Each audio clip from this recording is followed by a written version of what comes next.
Bueno, pues finalmente llegamos a los evangelios.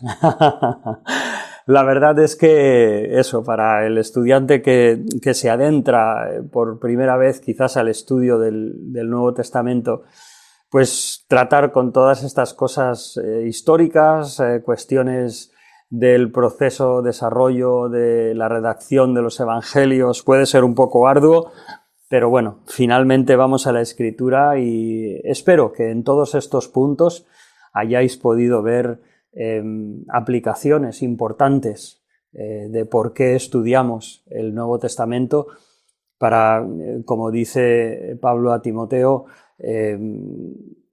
presentarnos a Dios aprobados como personas que manejamos bien la palabra de verdad. Muy bien, entonces vamos al Evangelio de Mateo. ¿Qué características tiene? Su autoría, diferentes cosas que nos ayuden a ubicar este escrito.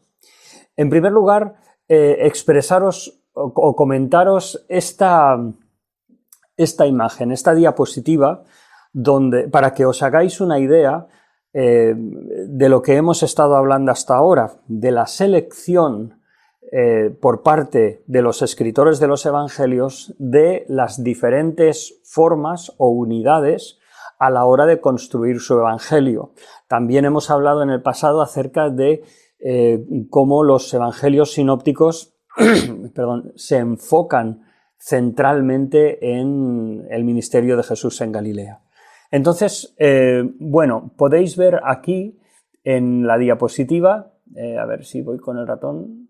Bueno, podéis ver en rojo cómo Mateo presenta lo que es el nacimiento del Señor, la genealogía del Señor, lo que es la visita de los magos, Herodes, la muerte de los infantes, la huida de José, María, Jesús a Egipto, su retorno y tal.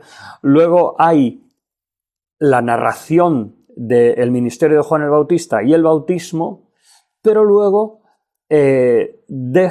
no incluye, digamos, ese ministerio inicial que hablamos de año de oscuridad o año de un entorno más privado, más conciso, no un año de popularidad, y entonces Mateo vuelve cuando Juan el Bautista es encarcelado y entonces se enfoca en el ministerio público del Señor desde que empieza su año de popularidad en adelante.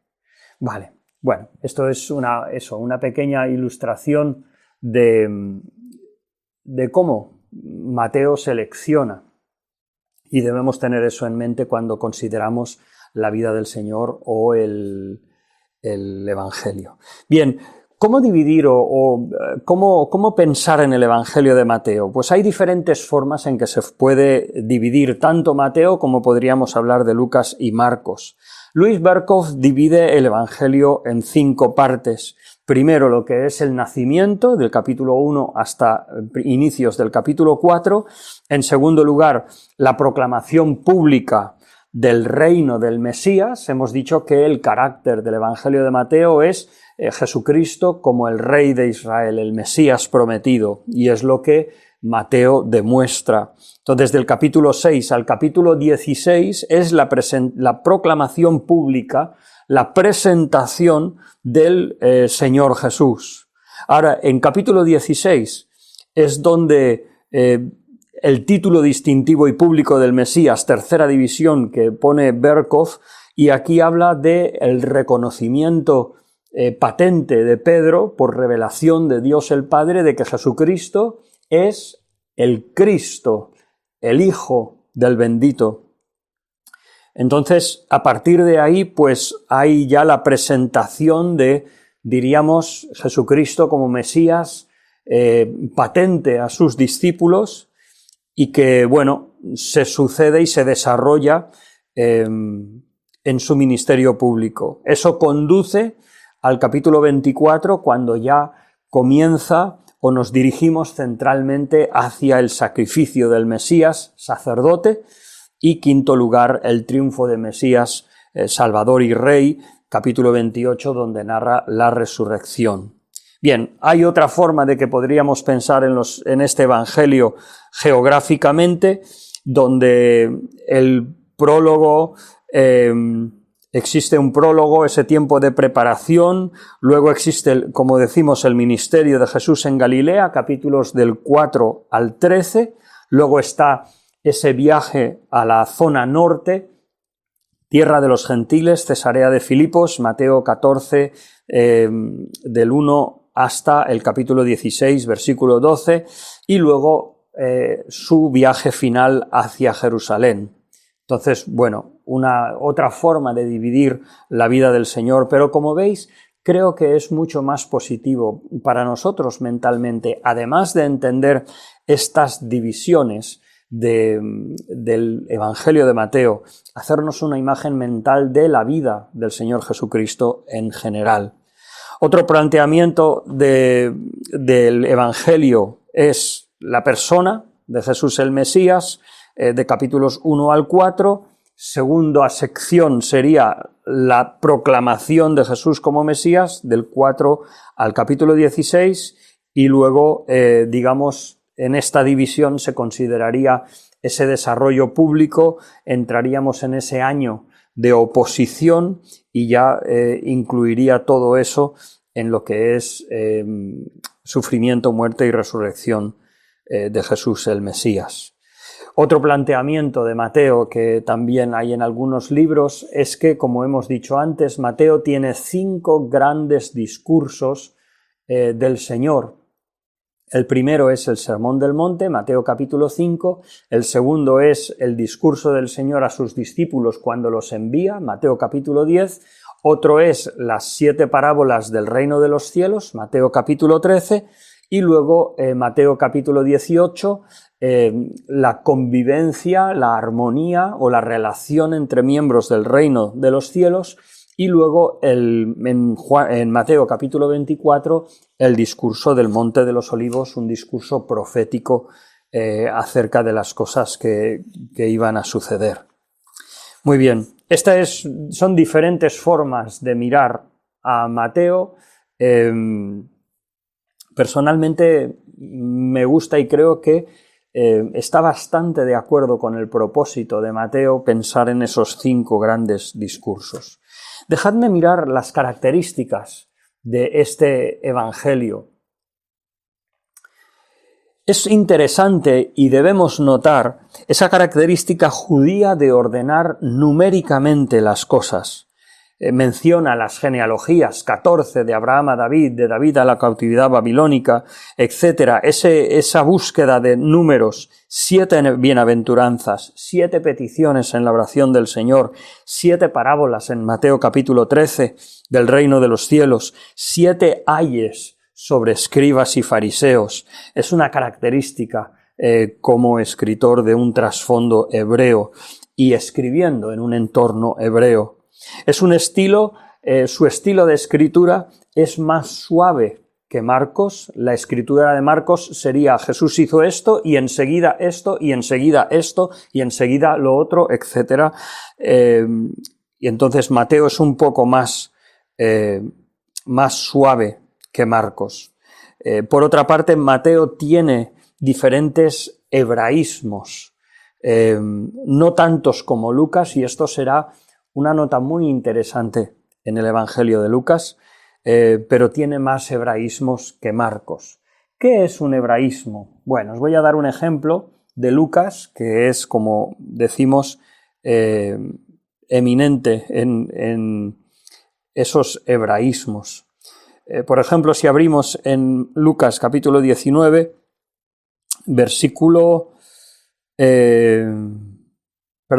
Lucas capítulo 22 y versículo 15. Leemos en nuestra versión en castellano, Reina Valera, o podríamos leer en otras algo similar. Jesús les dijo a sus discípulos cuando llegó la hora de la cena, de la Pascua. Dice, ¿cuánto he deseado comer con vosotros esta Pascua antes que padezca? Muy bien, este versículo o esta expresión, literalmente en griego, si lo tradujéramos palabra por palabra, tiempo verbal por tiempo verbal, diría: deseando, he deseado comer con vosotros esta Pascua. Esa forma de sintaxis no es propia del griego. Es una expresión, digamos, cuya sintaxis deriva directamente del arameo, generalmente llamado hebraísmo, ¿no? Porque arameo pensamos en una lengua semítica al igual que el hebreo, pero como hemos ya dicho en esta clase, el hebreo estrictamente hablando es el hebreo del Antiguo Testamento, pero cuando de forma general se refiere al hebreo de la nación judía, después de la cautividad estamos hablando de arameo. Pero bueno, como decimos, esa expresión deseando, he deseado, lo que nos muestra es un hebraísmo, y lo que nos muestra es el deseo de Lucas de registrar la expresión que el Señor hizo, y lo hace utilizando una sintaxis que realmente es más aramea que no griega, pero lo hace así para buscar una fidelidad con lo que el Señor dijo. Ese es el espíritu de los hebraísmos en Lucas. En el caso de Mateo, lo que encontramos es eso, que Mateo está escribiendo como hebreo y está escribiendo a una audiencia probablemente hebrea, como veremos después. Entonces tiene un número importante de hebraísmos, no así Marcos, que como veremos está escrito más para una audiencia gentil y aún diremos quizás orientada hacia Roma, como quizás la capital del imperio. Bien, siguiendo con las características de Mateo. Mateo es un evangelio más bien impersonal. ¿Qué quiere decir? Pues que no utiliza tanto sus descripciones, su participación, sino que describe los hechos tal cual sucedieron. Su fórmula de transición usual de una unidad a otra es y sucedió o y he aquí, o por ejemplo entonces, que se usa constantemente, especialmente con una referencia histórica de que fue entonces, aunque eso, no siempre hemos de entender eso como estrictamente sincrónico, estrictamente cronológico en ese momento, sino en términos generales. Vale.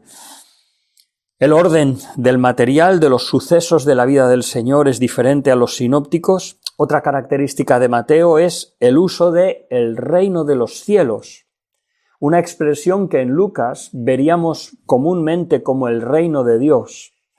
Otra vez, en este caso,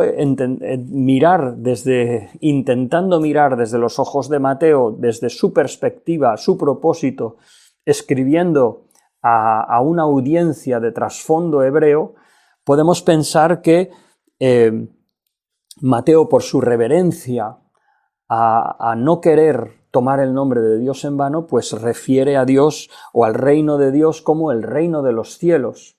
Y personalmente entiendo que no es que esté hablando de cosas diferentes a lo que Lucas habla del reino de Dios, sino que simplemente es una expresión alternativa para no mencionar theos, Dios en griego, sino que habla del reino de los cielos, ¿no? Una característica de parte de Mateo. Muy bien. Vemos más aspectos judíos en el Evangelio de Mateo, su tema predominante, el Mesías y su reinado. La misión de Cristo es vinculada especialmente a los judíos. El establecimiento de su gobierno será una restauración del trono caído de David. Eso leemos en los Evangelios, tenéis en las notas algunas citas donde podemos comprobarlo. Por otra parte, muy curiosamente, no excluye la salvación a los gentiles. Esto es precioso de Mateo. Podemos leer, por ejemplo, eso en los primeros capítulos cuando trata la historia de los magos. esa historia, de los sabios de Oriente, esa historia de los sabios de Egipto,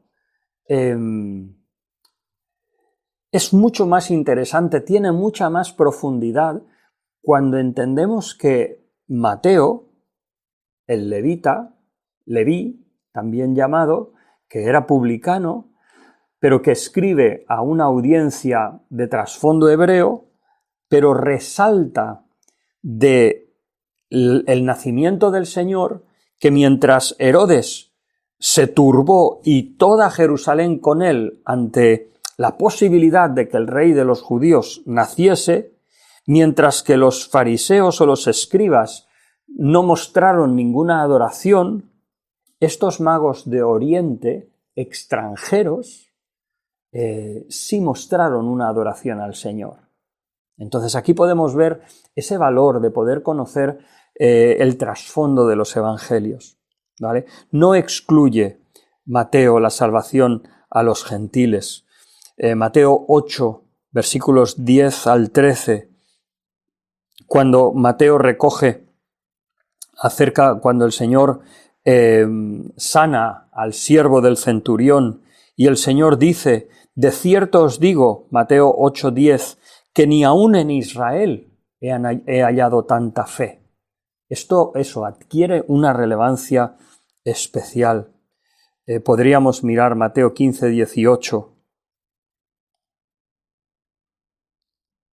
15:28. A la mujer sirofenicia: grande es tu fe, ¿no? Un versículo quizás interesante es cuando el Señor en Mateo 21:43, Mateo, recordemos, un evangelio escrito demostrando que Jesús es el Mesías, el Rey prometido de Israel. Pero fíjate lo que dice el versículo Mateo 21:43. Por tanto, os digo que el reino de Dios será quitado de vosotros y será dado a gente que produzca frutos de él. Y dice que le buscaron cómo echarle mano los principales sacerdotes y los escribas. Entonces, sí es un discípulo, un apóstol hebreo y escribiendo a hebreos, pero vemos la maravilla de la obra de Dios, la guía fehaciente de Dios de que la salvación era para el mundo, algo que rompía con su cultura en realidad, pero así se plasmó en las Escrituras. Es curioso también pensar en la autoría de Mateo. Como en el caso de Mateo, de Marcos, de Lucas, los evangelios no nos dicen, no aparece yo, Mateo, estoy escribiendo el evangelio, sino que es los padres de la Iglesia, los padres apostólicos, que ya empiezan a identificar los evangelios con sus autores. Hablamos de Papías, por ejemplo, no mucho después del año 110, que dice: Mateo ciertamente puso en orden la logía. Dice que fue escrito en hebreo, pero su interpretación cada uno lo hizo según su capacidad. Entonces Papías dice que fue Mateo, dice así el resto de padres de la Iglesia después, lo confirman, así lo asumen, pero cuando miramos las características internas de quién fue el autor, nos confirma que muy probablemente fue Mateo. Según el Evangelio vemos que fue un judío el que escribe el Evangelio y particularmente alguien que conoce la tierra de Israel, que vive allí. Es curioso que cuando se registra la lista de los 12 apóstoles, Mateo se identifica como el publicano en este Evangelio. También es curioso que, aunque cada 4 discípulos, digamos, coinciden en las listas, pero en este caso, Mateo, en vez de registrar, como Lucas lo haría, Mateo y Tomás, Mateo se pone en último lugar, con lo que podríamos ver un poco esa humildad, ¿no? Tanto reconocer que él es el publicano, como ponerse en último lugar en ese grupo de apóstoles en la lista de los que escogió el Señor. Muy bien. Vemos eso, que se identifica Marcos, Lucas, cuando Jesús llama al publicano, se le identifica como Leví, y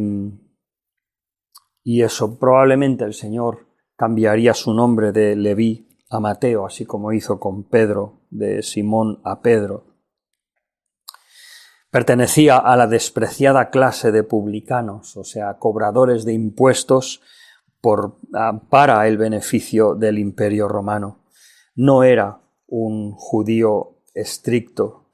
Su postura oficial de cobrar impuestos, de mantener registros, probablemente le daría una formación y una personalidad de quizás mantener un registro, aunque fuera mental, de la vida del Señor y su enseñanza. Muy bien. Acerca del texto de Mateo, entendemos que es relativamente estable el texto de Mateo. ¿Qué queremos decir? Pues bueno, así como el Evangelio de Juan, por ejemplo, el capítulo 8, la narración de la mujer adúltera, en algunos manuscritos no está, y desde tiempos de Agustín se explicó que eso probablemente fue para que eso no fuese, digamos, indulgencia para el adulterio, y en algunas copias, pues quizás de lectura pública en las iglesias se omite ese pasaje. Entonces, bueno, simplemente que hay copias, que hay un texto que está, otro no está, también la última parte del Evangelio de Marcos, pero en el caso de Mateo es un texto estable. No hay dudas acerca de ninguna parte considerable, ningún párrafo, ninguna unidad que no estuviera en alguna copia de lo que es el estudio de criticismo textual. Las citas del Antiguo Testamento en ocasiones son de la Septuaginta, particularmente las citas cuando el Señor habla o enseña. Hay otras citas que Mateo recoge para que se cumpla lo que está escrito por el profeta, ¿no? O escrito está, que son traducidas directamente del hebreo. Hay otras citas o referencias como que cuando Jesús en su infancia fueron a Nazaret, José, María y Jesús, que había de ser llamado Nazareo, o Nazareno, perdón. No tenemos claro realmente a qué profecía concretamente se refiere. Pero bueno, por otra parte, Mateo expresa o registra costumbres palestinas, o sea, toma el tiempo para aclarar algunas cosas que eran propias de Palestina. Por ejemplo, Mateo capítulo 22, versículo 23, cuando dice: aquel día vinieron a él los saduceos, que dicen que no hay resurrección, y le preguntaron. Esta aclaración de quiénes eran los saduceos nos muestra que Mateo está escribiendo para personas que quizás no viven en el área de Judea, porque si no, por supuesto, sabrían quiénes son los saduceos y qué es lo que creen, ¿no? Por ejemplo, capítulo 27 de Mateo, versículo 8 y 15, dice: aquel campo se llama hasta el día de hoy campo de sangre. Otra vez, si Mateo estuviera escribiendo para personas en tierra de Palestina, no necesitaría hacer esa aclaración de que todavía ese campo se llama de esa manera, ¿no? O el versículo 15, en el día de la fiesta acostumbraba el gobernador soltar a un pueblo un preso, el que quisiesen. Entonces, estas explicaciones nos dan a entender que Mateo conocía, era conocedor de tierra de Palestina, de sus costumbres, pero que escribe a otra audiencia. Quizás solamente explicar acerca del texto de Mateo, esa referencia de Papías, de que si escribió primero en hebreo. Hemos de decir que Nunca hemos tenido un original hebreo o arameo de parte de Mateo. Lo que tenemos de Mateo es un texto íntegro, estable y en griego. Puede decir que a lo mejor Mateo inicialmente lo escribió para él unas memorias, diríamos, en arameo, y luego cuando se puso a escribir realmente el evangelio que tenemos lo hizo en griego. Podría ser, ¿eh? Pero bueno, lo que sabemos es que el texto griego que tenemos es un texto estable, es el que siempre hemos tenido y no existe ninguna copia extante o existente de un manuscrito hebreo. Muy bien, entonces, una cosa más acerca alguna cosa más acerca del Evangelio de Mateo. Tenéis otras cosas en cualquier libro de introducción. Yo estoy seleccionando aquellos aspectos que me parecen más relevantes para tener en cuenta acerca de quién es Mateo y su Evangelio, algunas características. Bien, entendemos que el propósito de Mateo, como decimos, puede ser dos. O bien puede ser convencer a los judíos que Jesús era el Cristo, el gran rey prometido por los profetas, por las diferentes características que él da. O si no, podemos decir que también este evangelio ayuda a los cristianos en su apologética contra los judíos, o en su comprensión, entendimiento, en su convicción frente a la gran oposición de los judíos contra el Señor Jesucristo como Mesías. Entonces Mateo provee de argumentos, aparte de expresar o de explicar, describir la vida de Cristo y sobre todo su enseñanza, pero lo que vemos es que demuestra a no creyentes y creyentes de trasfondo hebreo o en el entorno judío o frente a argumentos judíos que Jesús es el Mesías, el Rey de Israel prometido desde el Antiguo Testamento. Una cosa más que querría resaltar de Mateo es ¿qué contribución supone Mateo para el canon? Pues la contribución de Mateo particularmente es esa referencia a tantas citas del Antiguo Testamento que se cumplen en el Señor Jesucristo. Es un enlace, el Evangelio de Mateo, entre el Antiguo y el Nuevo Testamento. Muy bien, junto con los otros sinópticos, todos los evangelios, Mateo, Marcos y Lucas, constituyen el testimonio fundamental de la persona, el ministerio, la enseñanza, la pasión y la resurrección de Jesús el Mesías. Muy bien, una cosita más acerca del libro de Mateo, del Evangelio de Mateo.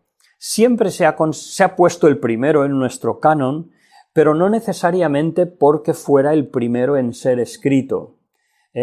Hemos de entender que cuando se forma el canon, cuando se reconocen los escritos que son inspirados por el Señor, y por reconocer esos escritos, de alguna manera se forma el canon del Nuevo Testamento, o sea, el grupo de libros, los 27 escritos que componen nuestro Nuevo Testamento, se pone a Mateo el primero.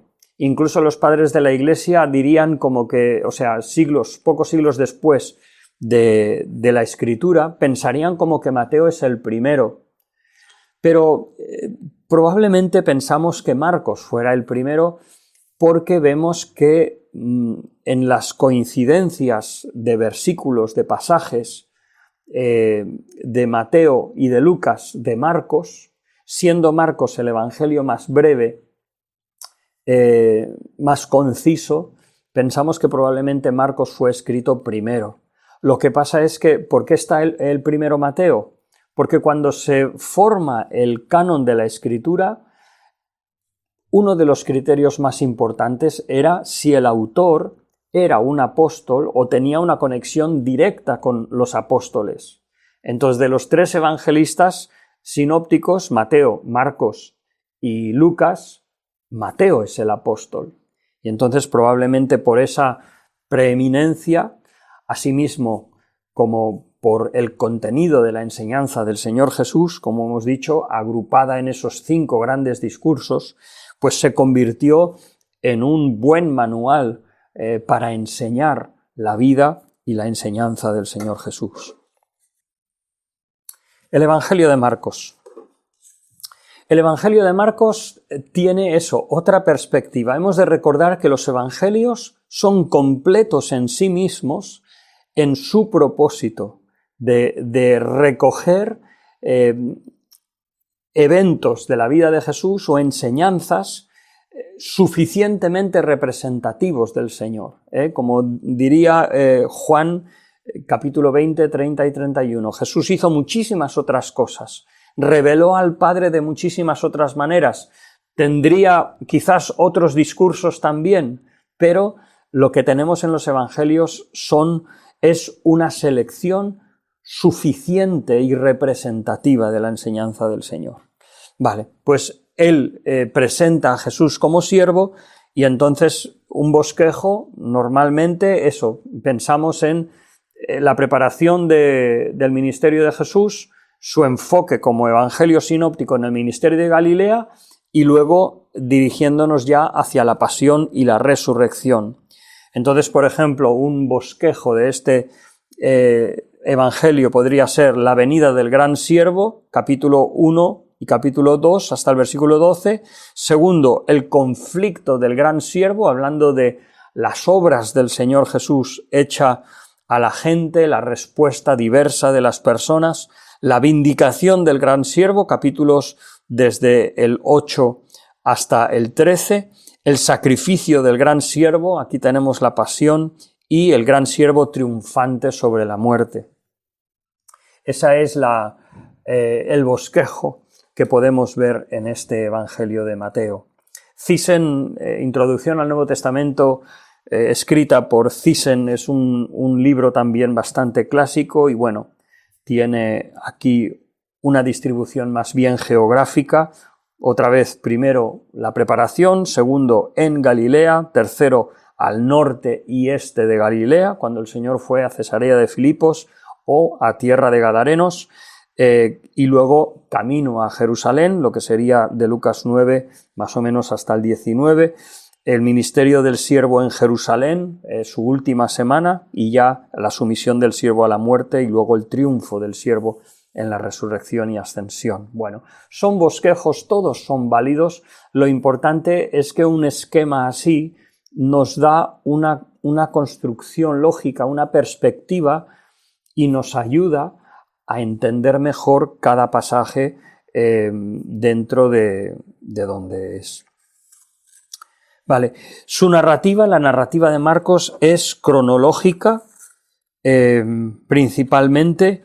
Primero es la evangelización de los pueblos en la orilla del lago, en los territorios de Herodes Antipas y Herodes Felipe, después la extensión de ese trabajo al resto de Galilea y luego la instrucción de aquellos que deberían llevar la predicación del reino a los rincones de la tierra.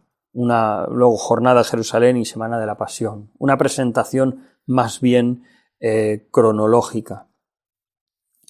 ¿Qué características tiene el Evangelio de Marcos? El Evangelio de Marcos se centra en las obras del Señor Jesucristo.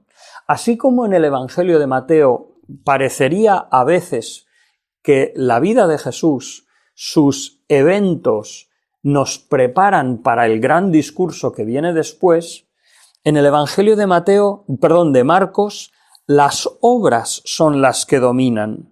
Si hay alguna enseñanza es incidental y es fruto de la descripción de lo que Jesús hizo.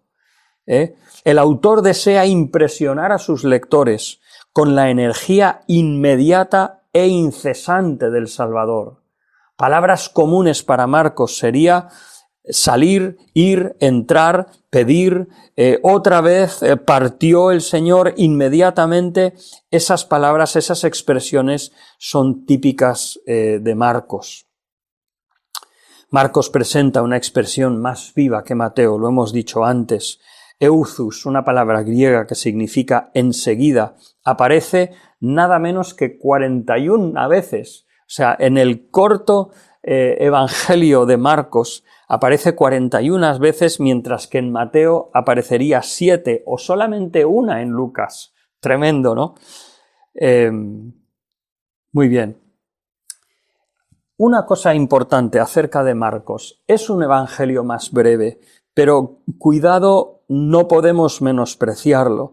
Por una parte tiene todos los milagros de Mateo, excepto 5, pero tiene tres milagros que Marcos aporta que Mateo no tiene. O sea, tiene solamente 2 milagros menos que los que relata Mateo.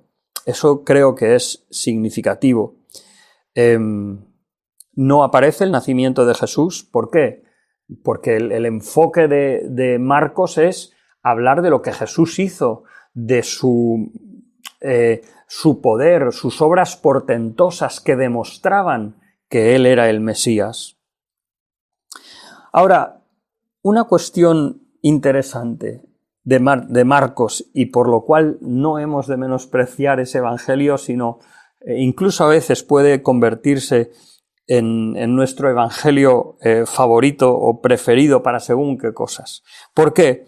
Louis Berkhoff expresa cómo es significativo su carácter descriptivo, detalles singulares que nos da Marcos. Por ejemplo, Marcos refiere los gestos, las emociones de Jesús.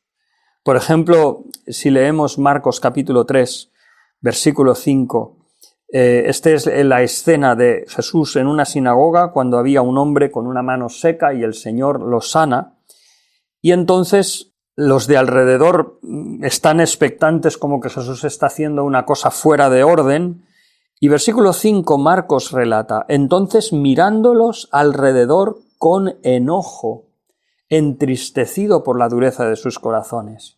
Esta descripción detallada de las emociones del Señor no la encontramos en otros evangelios.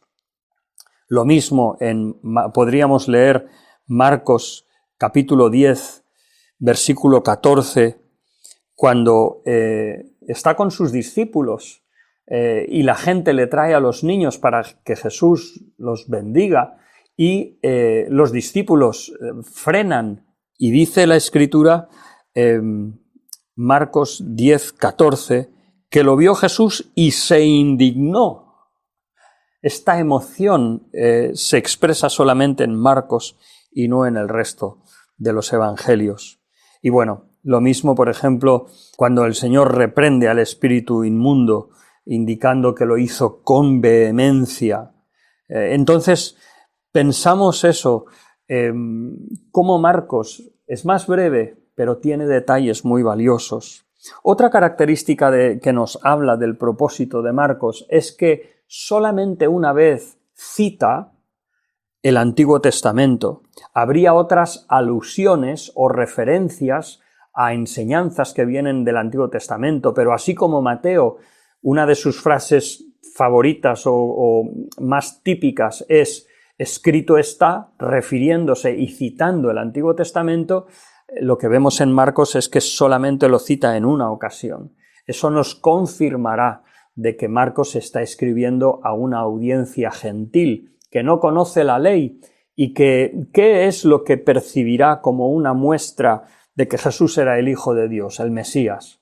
Pues sus hechos, ¿no? Y es lo que se centra Marcos. Bien, hay algunas características lingüísticas que son interesantes. Marcos es típico por acumular negativos. Por ejemplo, no hables nada de esto a ninguno, Marcos 1:44. No cabía nadie ni aún a la puerta, Marcos 2:2. En fin, esta contundencia, esta expresión. En cuanto al testimonio que dan los padres de la Iglesia de este Evangelio, se dice, otra vez no aparece el nombre de Marcos como autor del Evangelio es algo que nos viene por Papías, uno de los padres apostólicos, uno de los padres que recibe el Evangelio de boca de los apóstoles.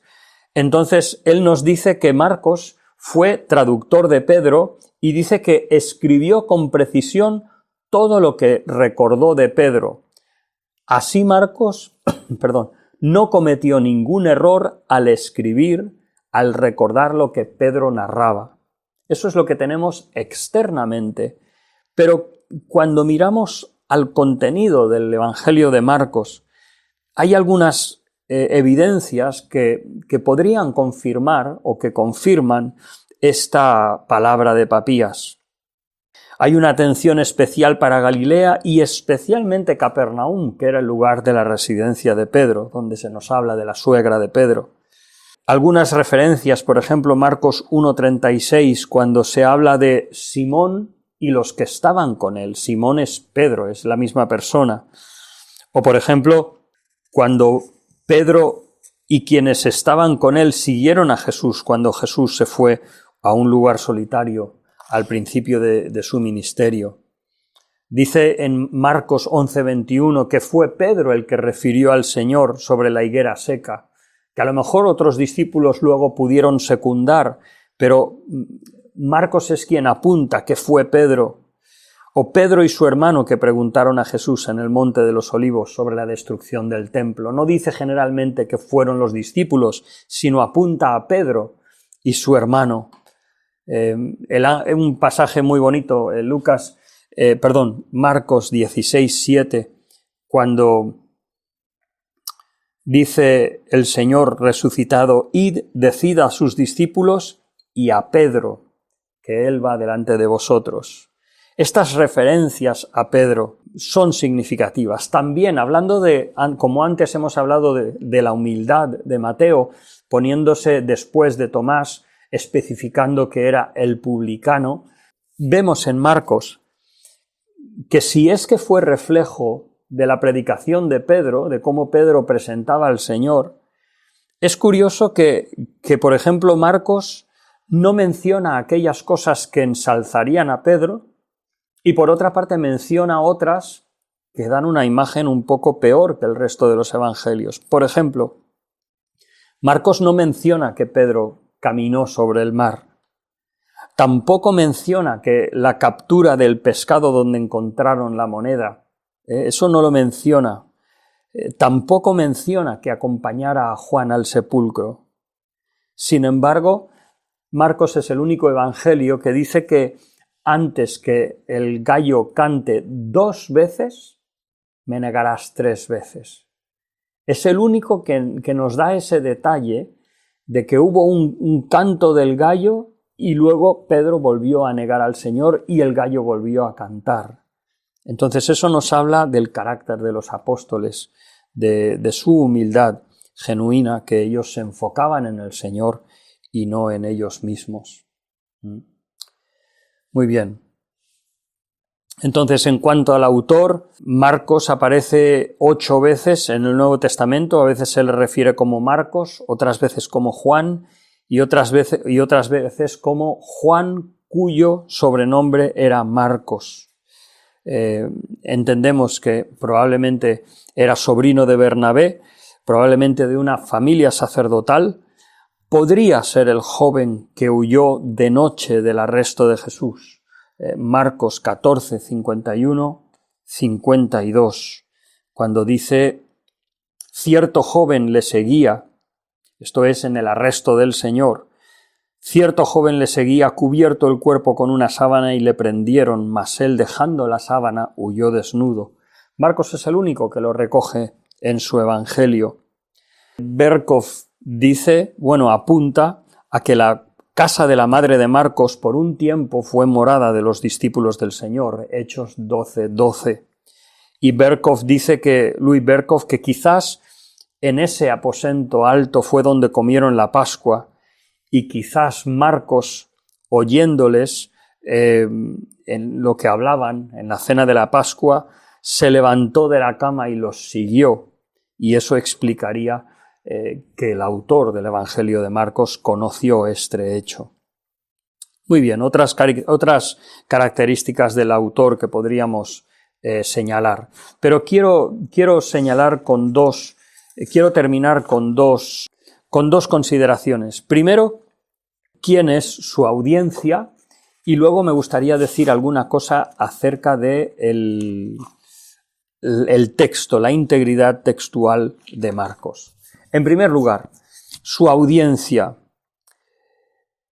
Evidentemente, Marcos está escribiendo a personas que quizás no conocen del Antiguo Testamento, y por ello hay poquísimas referencias. Citas hemos dicho que es solo una combinación de Malaquías e Isaías. Marcos se preocupa de traducir, de escribir pero traducir palabras arameas. Por ejemplo, Boanerges, hijos del trueno, Marcos 3:17, Talita Cumi, a ti te digo, niña, levántate, 5:41, Éfaza, cuando el Señor curó a un endemoniado sordo que no podía hablar, Gehenna, el lago de fuego, Bartimeo, hijo de Timeo, Abba, Gólgotha, de la calavera, colina, Eloi, Eloi, lama sabacthani, Dios mío, ¿por qué me has desamparado? Es el único evangelio que explica costumbres judías, que explica lo de dos blancas. Entonces, describe también, por ejemplo, Marcos, geográficamente el monte de los olivos, algo que ningún judío hubiera necesitado. Explica Marcos también Corbán, ofrenda a Dios, y esa Marcos capítulo 7, versículo 2, esa tradición entre los fariseos, la explica Marcos evidentemente a personas que no estarían familiarizadas con todo ello. Se dice también que podría ser que Marcos escribe no solamente a gentiles, sino incluso a una audiencia romana. ¿Por qué? Bueno, hemos hablado de las tres lenguas que existían en tierra de Israel: el arameo, el griego también, por la influencia, dominación griega por un siglo y medio que había tenido, pero luego el latín, por la invasión romana desde el año 63 por parte del imperio, ¿no? Entonces, vemos que hay palabras latinas que no se usan en otros evangelios. Aparece la palabra speculator para soldado en Marcos 6:27. Aparece la palabra sextercio, Marcos 7:4, 8. Aparece la palabra cuadrante, centurión, la reducción de una moneda al cuadrante romano. Incluso solo Marcos refiere que Simón de Cirene era padre de Alejandro y de Rufo, algo que veríamos un eco de eso en Romanos 16:13, que se menciona a Rufo. Pablo, escribiendo a los romanos, dice: saludad a Rufo, y entonces él se le menciona en Evangelio de Marcos 15:21. Entonces, podría ser que Marcos escribe al mundo gentil y quizás a la capital del imperio, ¿no?, para que conozcan de que Jesús es el Hijo de Dios. Muy bien, otras cosas hay que podéis mirar en los apuntes, pero una cosa más quiero resaltar antes de terminar, y es la integridad textual de Marcos. Generalmente se entiende que Marcos tiene un texto estable, con la excepción de los 12 últimos versículos. ¿Por qué?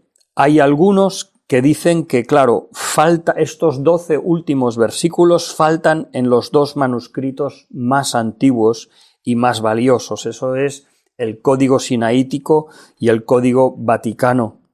Eusebio, un padre de la Iglesia, siglo IV, y Jerónimo, siglo IV, V, y algunos otros apuntan que no estaba en la mayoría de las copias griegas de su tiempo. El estilo de esta sección, de estos 12 últimos versículos, algunos dicen que es un estilo abrupto y no gráfico como el resto de los evangelios. Bien, incluso algunos teólogos conservadores como B.B. Warfield, un teólogo de Princeton Seminary del final del siglo XIX, gran defensor de la inspiración de la escritura en contra del modernismo o el liberalismo de su época. Zahn o A.T. Robertson son teólogos estudiosos conservadores que piensan que quizás estos versículos no pertenecían inicialmente a lo que Marcos escribió. Pero hay otros argumentos que defienden la inclusión de esos 12 versículos. Primero, se encuentra en la mayoría de los documentos, de los manuscritos que están en mayúsculas y en todos los de cursivas. Los documentos o los manuscritos en mayúsculas serán más los documentos más oficiales, y en la mayoría de ellos está, y en todos los manuscritos que hemos encontrado arqueológicamente, que están en cursivas, en minúscula. Está incorporado en la mayoría de versiones antiguas, todos los leccionarios griegos y siríacos lo contienen, o sea, digamos, las adaptaciones de la escritura más antiguas que tenemos, griegos y de Siria. Leccionarios se refiere a las lecturas del Evangelio para cada domingo. Ireneo, uno de los padres tempranos de la Iglesia, cita el versículo 19 del último capítulo de Marcos.